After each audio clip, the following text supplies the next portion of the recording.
users, as listeners may be able to tell, even though Manu is our area manager for the United States, he does have a distinct accent, and he is in fact German. And not only Well, that, he born watched in a lot. Germany.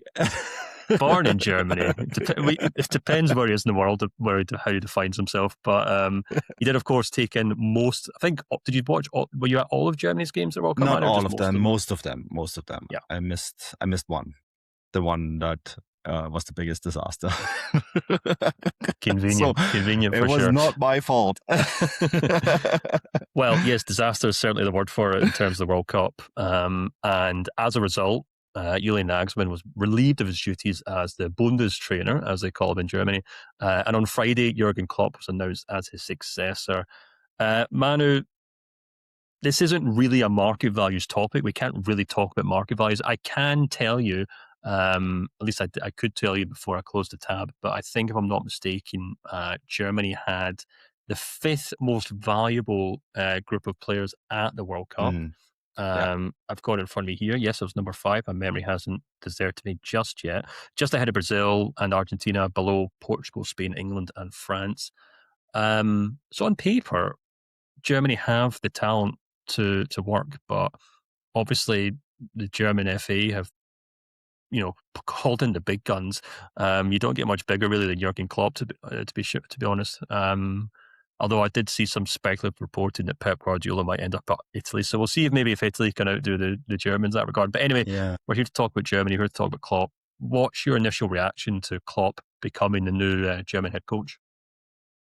Yeah, very positive. I think he brings he brings the right personality to the job. I think Julian Nagelsmann, especially towards the end, the lack of life experience showed in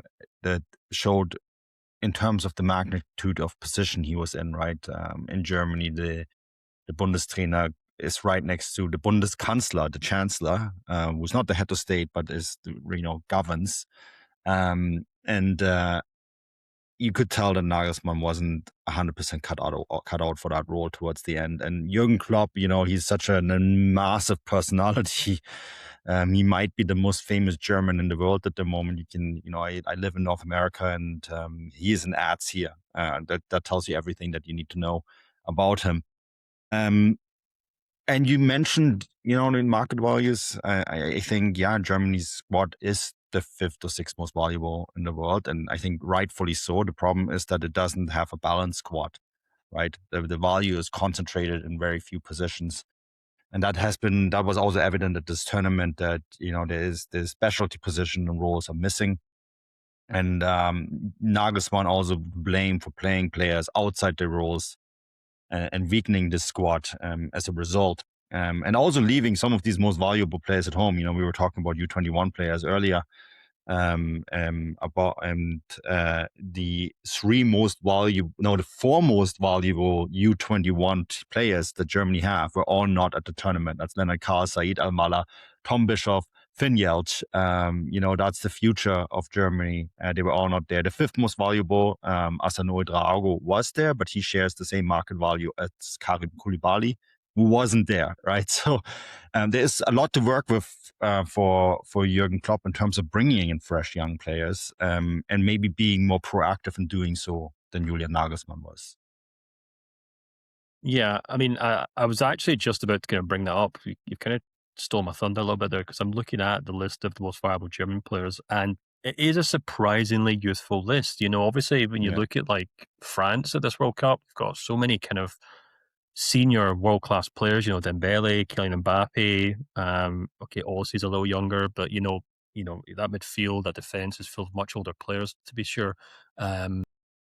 Argentina, obviously a number of kind of senior players, not just Lionel Messi, who's obviously pushing 40 now, but yeah, you look at the kind of list of the most viable German players. You got Musiala and Wirtz, both on 100 million euros, 23 years old. Pavlovic, 22, 90 million euros. As you said, Leonard Carr, 60 million euros. Kai Havertz is the outlier, and he's only 27. And if you wanted to kind of discuss actual minutes in his legs, if you want, over the course of his career, a lot of people say he's only just getting going, because obviously injury has held him back recently. And then you got guys like Mecha, Voldemata, Bissek, and Nathaniel Brown, who's obviously just moved to Bayern Munich. So it is a catalogue of young players there. And as you said, a number of those players haven't even really picked up a number of caps for Germany. So, it's interesting that when Hansi Flick left the German national team and Nagelsmann was brought in, there was this kind of hope, I think, that um, he was going to usher in this great change. And whereas Flick had been this almost unexpected continuation of Jogi Löw's tenure at the national team and stuck with those players, there was a hope that Nagelsmann was going to be the guy to kind of make that big change, and it didn't really happen, did it? Because he stuck with the guys like Manuel Neuer and Kimmich, and no offense to Kimmich, obviously, but and it was by and large a much older squad. In fact, if I'm not mistaken, at the Euros, I think they actually had one of the oldest squads at the competition, which was Nagelsmann's Mm-hmm. first competition, and I think they also had one of the oldest squads at this World Cup as well. So, do we think Klopp has been chosen because whether at Dortmund, at Mainz, which we can't forget, of course, and at Liverpool, he's never really shied away from throwing young players into the deep end? Yeah, I think that's definitely a big part of it. And he has the players to work with, right? There is a lot of doom and gloom about German football, and there's a tendency to think we have to completely reinvent the wheel here. And I've said this on a number of shows. The youth teams and the German youth teams are actually performing quite well. They're performing a lot better than the senior national team is. And we're talking about like the same level as Spain. That's the only youth team that is sort of outdoing them. We've seen it at the summer's tournaments at U19 level, for example. So the players are there, and for some odd reason, Nagelsmann had no interest in integrating them. And I think a big part of what Jürgen Klopp is now going to do is that's going to change. And he said that as much, he had plenty of television opportunities this summer to undermine Julian Nagelsmann's role as a head coach and say how he would do things differently. And I think now he has to put it, the money where his mouth was. He has to now show that he can actually integrate all these young guys because they're there. This isn't as bad of a generation as people think. It's just a matter of actually playing these kids. Yeah, absolutely.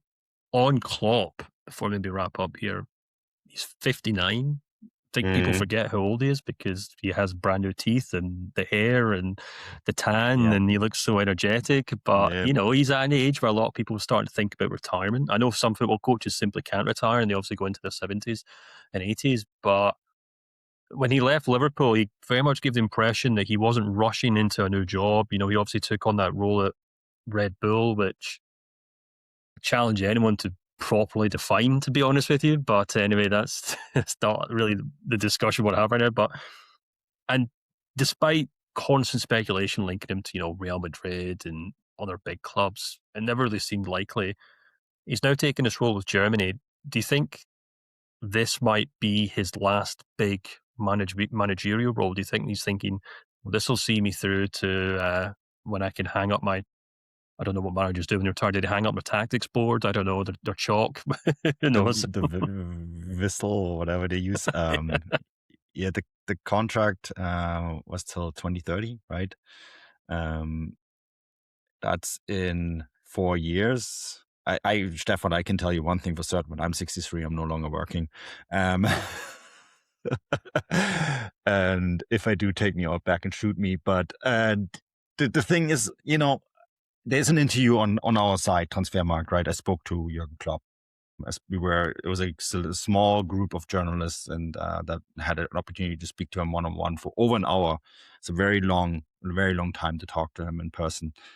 And I got the impression then that while he enjoyed his semi-retired life at Leipzig, that he was willing to take on a role that wasn't a club role. He emphatically said that he wasn't going to do that. Real Madrid, for example, was rumored at the time. He said, no, absolutely not. But I walked away from that thinking, does this fulfill him? Probably not. And the national team it's a specified role with a specified task where you do the coaching that he loves. I think he still loves the coaching, but it's not the full-on club role. It's a nice compromise where he can be what he thinks he can do best. I don't see him as an administrator, which was the role he had at Leipzig. Or sorry, Red Bull, before I get a call here. but I didn't see that as his best role. He's a coach. And now he gets to do that with Germany, but he doesn't have the stress of doing it every single day. Yeah, exactly. I think you probably hit the nail on the head in that regard because obviously international football is so much. Well, it's not so much slower, but it certainly is slower than Hmm. club football. And you might he may have found, as you said, that he took on that Red Bull, Red Bull role. Sorry, that's a bit of a tongue twister for me. Thinking it would be a kind of part-time job, but all of a sudden he's having to oversee and appoint head coaches in Japan and then Brazil, and then he's flying to Germany, and then there's obviously Red Bull have their finger in a number of pies across the world of football. So maybe he's thinking, I'll take on this German national team job and I might actually be able to put my feet up from time to time. But in terms, Yeah. just in terms of that though, man, in terms of like the expectation on him, do you think? I do wonder if many of the ways that Nagelsmann didn't work out, and as we just touched on there, he ended up falling back on a lot of the kind of senior players and more or less begging Manuel Neuer not to retire and come back for one kind of final hooray.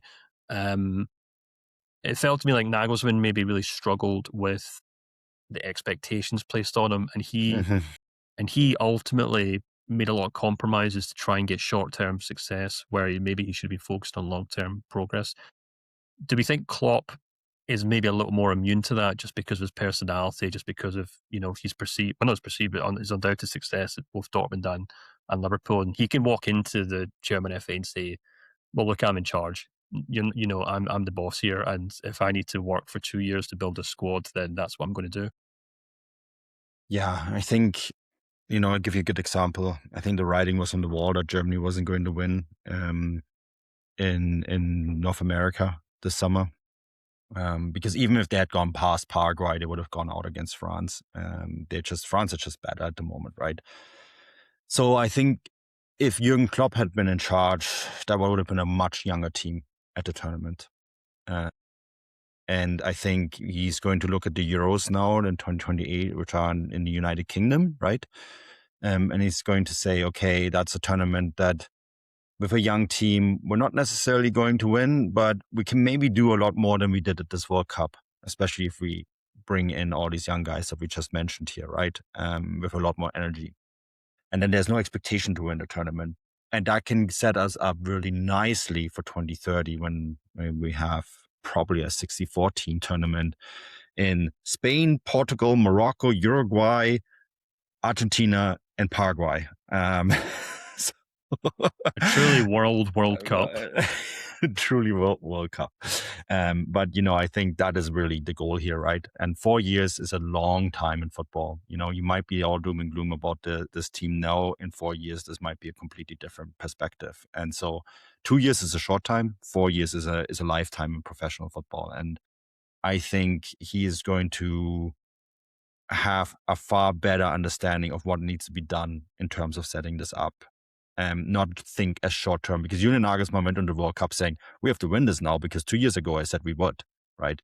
And then try to send a squad there that was really just designed to win a tournament, and to get there, he cut corners. I don't think Jurgen Klopp would do that.